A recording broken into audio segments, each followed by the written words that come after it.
Okay, in the previous video, I've shown you how an image block works and also how a button block works. However, let's see what happens when you click on each of the buttons. So I connected this button to another sequence, right? Which I've already created for shoes. So I've already selected the sequence over here. You can also redirect them to a different URL or a phone number. So let's say, for instance, a customer comes into your platform and wants to contact you. You can create a button saying contact us, and you can attach it to a phone number, and that will automatically start a conversation over the phone after sending a phone call. So let's see what happens when I click on the button for shoes, right? I've already created the sequence. Oops, let me go back to it. All right. So if I click on the button first, this is going to redirect me to the shoes sequence. And well, look at that. It's not a shoe, but it's a sofa over here. So we've already kept a gallery over here. This actually brings us to our last add and send content block, which is gallery. So a gallery is basically how a carousel works in different platforms, just like you've seen in Facebook. You can also do this for Viber or any other platform, such as WhatsApp. So let me go back to this gallery block. And as you've seen, I've already created this sequence previously, which you have seen in the Facebook demo, right? So over here, this is the gallery block. So if I just remove it, I'll just show it over this. You guys can try it out on your own, how a gallery block works. But in a gallery block, let me add a new gallery, right? Okay, so this is a new gallery.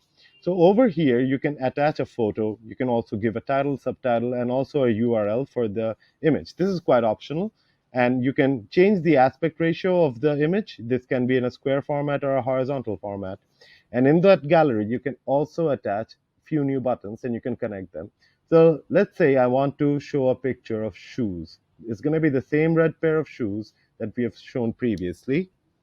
And if I type shoes, and if I say the price is around, let's say $40, and I can create a button, and I can say browse more. I can send them to a different sequence over here. So let's say I can see skincare products if I click on browse more. If I click on buy now,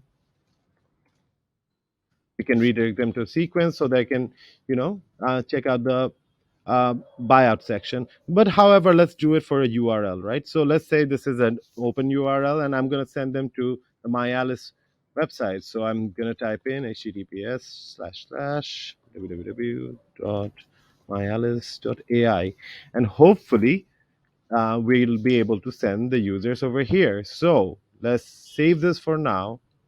And again, let's go back to our demo.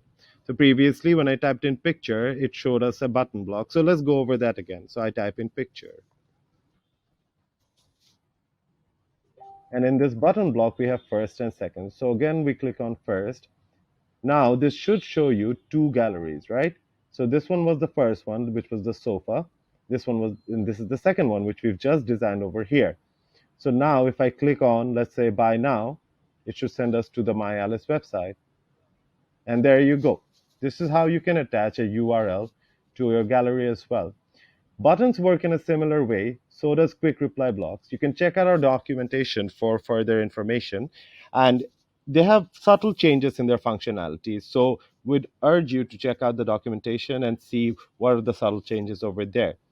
But this is all for add-ins and content. In the next videos, I'm going to show you how you can collect information from users who are coming into your platform, and also how you can use action blocks such as redirect blocks. You can set attributes, and also you can use a ticket block in any sequence except, already we have it for the default sequence. You can use it in any sequence. So we're going to show you a few of these blocks and allow you to customize the chatbot according to your liking.